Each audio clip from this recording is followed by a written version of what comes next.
Hello folks, I'm OdinSpack 33 and welcome back to Let's Play The Messenger. This is part 4. Last time, we were in the Bamboo Creek on our holiday, or our vacation. Beat that level, and now we're in the Howling Grotto. We left off here. We got the wingsuit. We can glide now.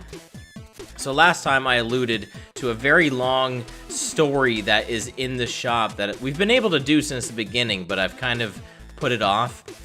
Just a heads up, there's a chapter select down there. If you've already seen this before, maybe you've played the Messenger already, or maybe you're just not that interested in it, you know, I'm letting you know you can skip ahead now because it is fairly lengthy. But I really want to show this off because I want to show off all the content in this game.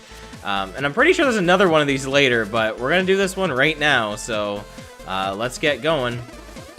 Please don't touch the cabinet. I already told you, the cabinet's off limits. Believe me, you're not ready for what's in there.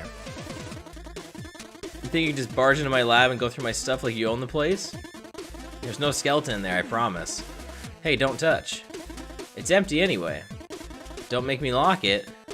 Why don't you put that curiosity to good use in the outside world and maybe, I don't know, save humanity? If you touch that again, you'll have to sit through my boring story. I'm warning you, it's boring. It's philosophical. I'll even remove your ability to skip what I'm saying.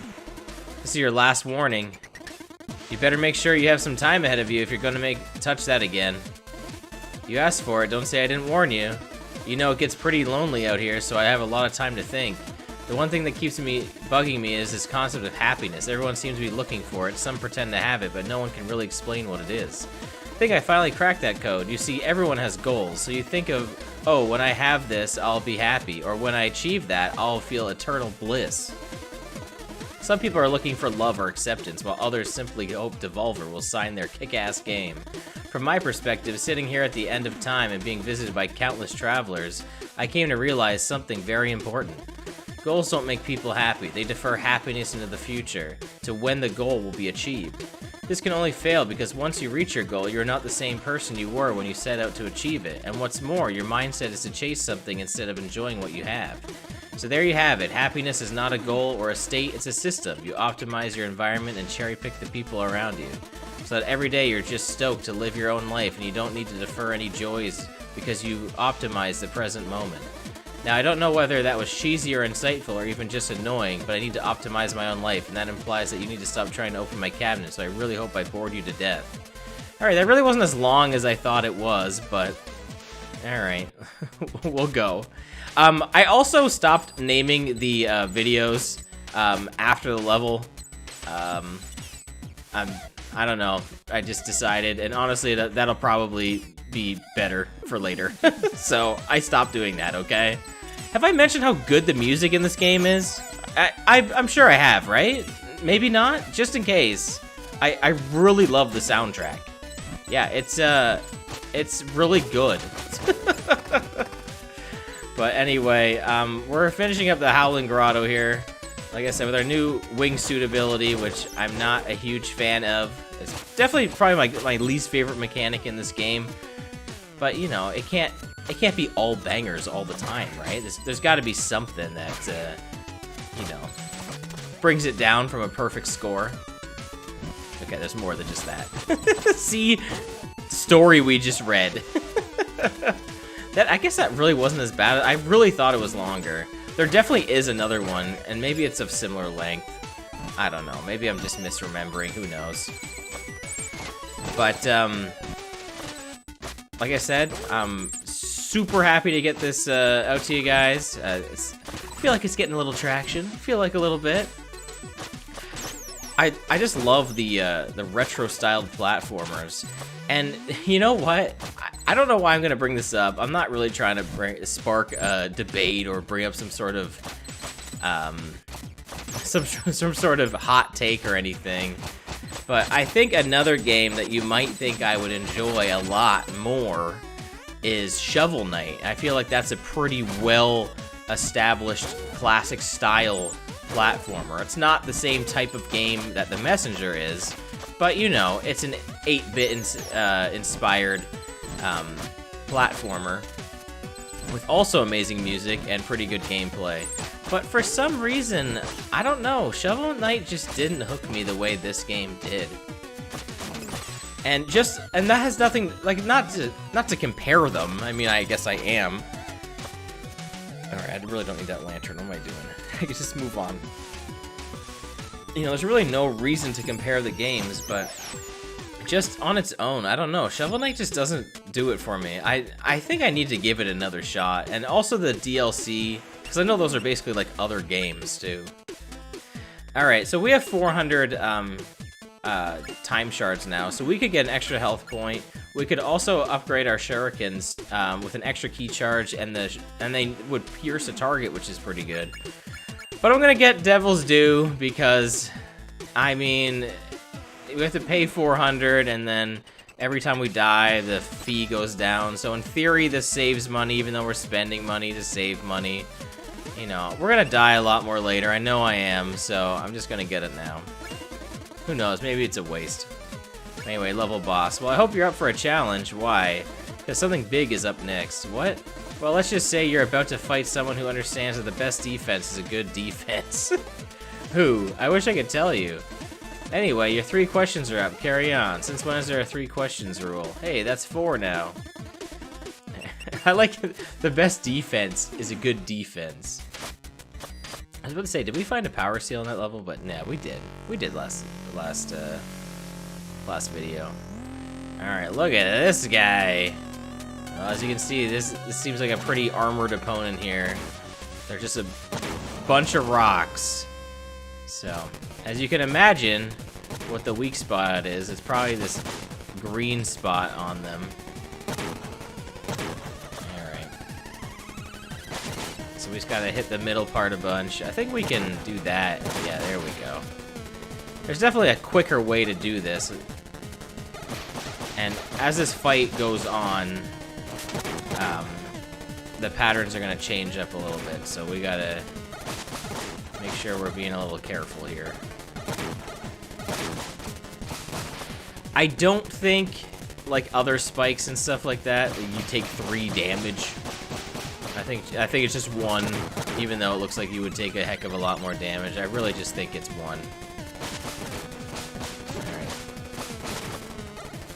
Yeah, see, the patterns are changing now. Look, only lifting the 1 fist. This is a classic video game boss of, like, you know, the 2 hands and the face. How many bosses have you fought ever with this mechanic? Like, come on. This is like in every single video game ever, if it's a platformer. You got your classic 2 hands and head boss. A very classic trope. I wonder when the first one of these is. I mean, I think Mario comes to mind a lot. I feel like that might be the first instance of this, but this boss really isn't too complicated. It's pretty straightforward. But look, we won. That was easy. No, it's not that easy.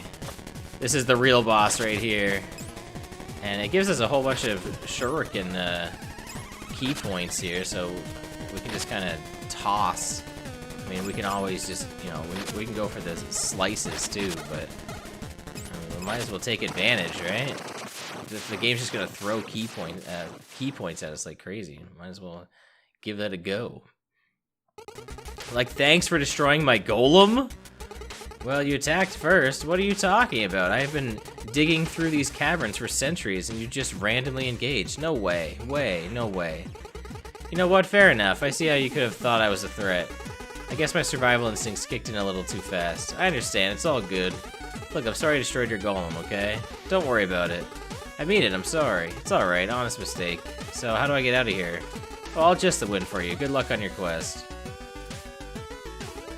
You can leave using the wind tunnel. Again, I don't mind our misunderstanding. Alright, there we go. Turns out that they weren't such a bad guy after all, but we destroyed their golem. Oh well, that's what happens. I'm pretty sure when I originally recorded this game, like, years ago now, when I was attempting to do this project, I think this is as far as I recorded, so it wasn't much longer after this.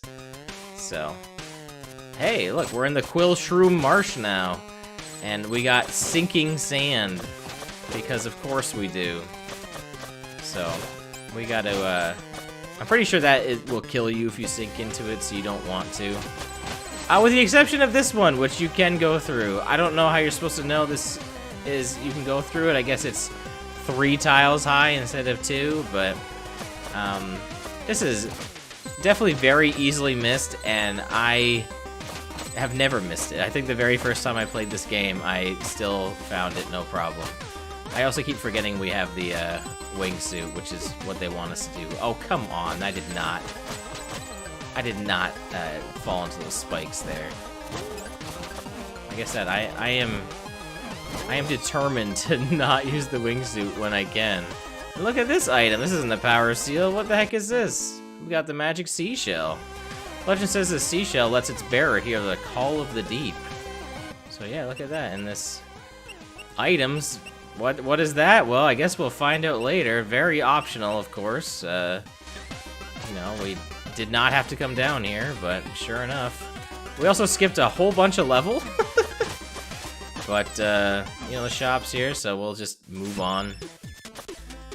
See what the shopkeep has to say about, the Emerald Golem, I suppose. I still can't believe you defeated the Emerald Golem. Did you get a chance to understand its motive? The thing wasn't evil, it was just digging away. What, you mean all of these messengers that were killed? All a misunderstanding. Wow.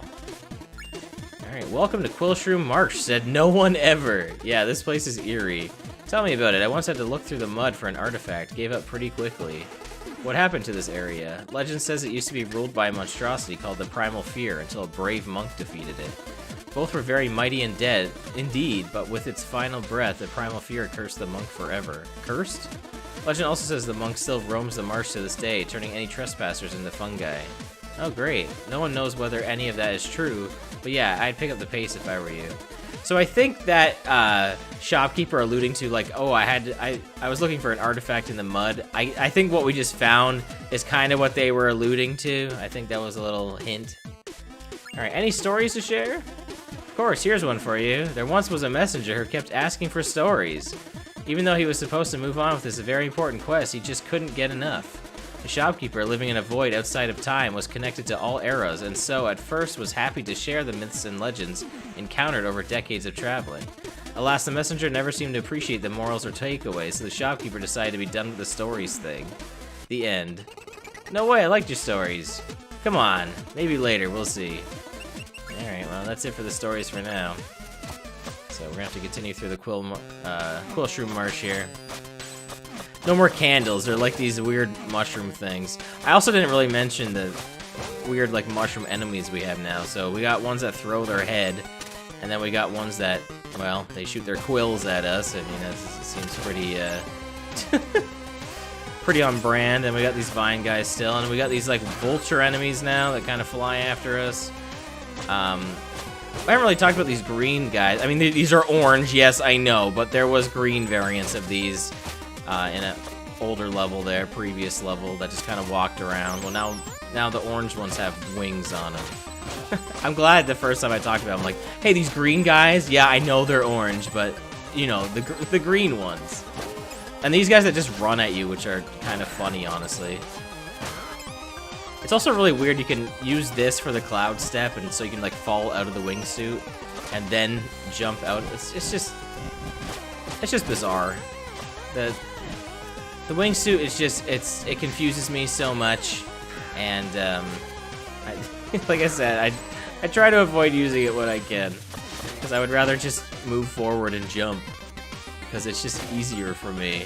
Because I feel like every time I use the wingsuit, I just kind of stop moving, which is, you know, in a game of the messenger where you want to just keep moving, it's not ideal. It does, like I said, it's not like it's, like, completely useless or something like that, but I mean, stuff like that where I don't touch the ground feels pretty good. Honestly, any moment in this game where I can just keep moving and not touch the ground feels so satisfying. I don't know why I just jumped into that. I wasn't really paying attention. That was my bad. But yeah, anytime I can just kind of keep going up, it's just such a good feeling. That would have been really amazing if I didn't screw that up so bad. There's another shopkeep, but we don't have enough shards yet, so I'm not gonna even worry about it. Ouch. Man, I should really stop taking damage. That would be a good idea. Alright, this is, yeah. That I should have used the wingsuit, for. What do Spikes and Quarble have in common? We both have your back. Ha ha ha ha! Yeah. Oh, I'm gonna read all those too, don't you worry. You know, we got plenty of Quarble dialogue to get through. Yeah, I really should use the wingsuit there. That was a little antsy of me. I don't know what I was going for. But, you know, we're gonna get all these time shards here. I'll just hit those on the way back. I don't need them right now. Oh, come on. I like how none of these, by the way, drop health. So if I take any damage, you know, I'm taking the full, like, death. Taking the full 3. None of those were potions. Like, are you kidding? Like, come on. You can't do that to me. Well, I took my second death. It was bound to happen. This game is not easy. I would not call this game an easy game. Definitely will test your platforming prowess. Prowess? I wouldn't make this anyone's first video game. Which definitely begs a question, you know, should there be games that exist that are just hard? That you are expected to have played other video games before? Should every game hold your hand to some point, expecting it to possibly be your first video game experience? There you go, there's my in-depth, I don't know, question of the day, I suppose. I think it's an interesting topic. Alright, so there's some of these fireflies over here. We're gonna have to deal with that later. That's something we can't really do. I will say on my first playthrough of this, I did go through those spikes and everything, and I managed to tank it. It was a pain, but I did do it, and it definitely was not intended. It was not the intended way to go about that. So I don't really know why I did that, other than stubbornness, but I am not going to do that this time. I like how this also has these moving platforms when you could just jump across this quicksand like no problem. I don't really know why they think we're gonna have a issue getting through here. Like, it's really not that bad. Like, it's really not hard just to jump and keep moving here. You know what I mean? It's really not that bad. All right, and we're at the boss. I guess I'll do it. I don't see why not. That would be a good way to catch me back up here. Need anything? All right, you know what? We will get the shuriken upgrade because it's a pretty good upgrade. We'll get health next time. All right, level boss. Be careful. I sense a fallen up ahead. A fallen? It's how we call messengers whose quest came to a tragic end, their power corrupted by demon magic. Why are you so serious all of a sudden? Because it doesn't get any more serious than a rogue messenger about to unleash on you. And with these stories about a monk, if it really is that one monk, what are you talking about? About you meeting your match. Good luck. Alright, this is gonna be pretty sweet. It sounds like we're gonna fight another messenger. Which, by the way, after we see the little introduction here. Well, it seems we have an intruder. You need to get out of here. This place is filled with monsters. Oh, did my Quillshroom scare you? So it's true? Ha ha. Don't like my army? It's a shame, really, since you're about to join it. Wait, that scroll, it couldn't be. No, impossible. Kneel before your queen and receive the curse of quills. So, I will say that one of the coolest things about this game that it didn't really stick with me at first is I didn't really care too much for the story, like, at all. But once you start introducing stuff like, oh, there was other messengers before, and who knows, like, you'll get to encounter them, like, that kind of stuff, I don't know, it's always cool in a video game when, like, somebody who, like, when there's a character who's, like, doing the exact same quest that you, or who did the same quest you did, it, like, a pre-established, you know, because the world is pre-established, and there's already stuff in it. I just think that stuff is really, really neat. So, there's lots of stuff in this game, and I don't want to go, like I said, I'm not going to go crazy in the story, because you know, I'm still playing this game as if you've never, you know, you've never played Sea of Stars, you never played The Messenger before, so I'm still treating it as such. Oh, she's busting out the whip now. My favorite monk weapon, by the way. Whip. I don't know, maybe monks use whips. And look at this, we can get some extra hits in like that. That was pretty nice. Man, key points. Oh yeah, by the way, if you get hit by this, you get turned into a mushroom. I kind of just wanted to show that off. You have to avoid these though, because she won't throw these here to get at her until you dodge all of those spores. And there we go. And look, there's another one of those Quarbles. Now wait a second. Who do you think you are? I'm Quibble. Quibble? This name makes no sense. Why have I never seen you before? I was exiled a long time ago when I got cursed along with my messenger. That voice, are you? Out of here? You bet. See ya, sucker. Now, I've never got to this part without dying before. And I really want to, because I want to know what happens. I'm sure there's something. Like, maybe nothing happens? Maybe you just... There must be other dialogue, or maybe that's it. Maybe you just see Quibble and then that's it. But anyway, oh man, this next area has such a sweet song, but we're gonna have to wait. Until next time, thank you so much for watching The Messenger. I've been OdinSpack 33, and next time we're gonna go through the Searing Crags with its amazing music, and we're gonna get a really sweet upgrade that I cannot wait to start using. So until then, take care, and goodbye.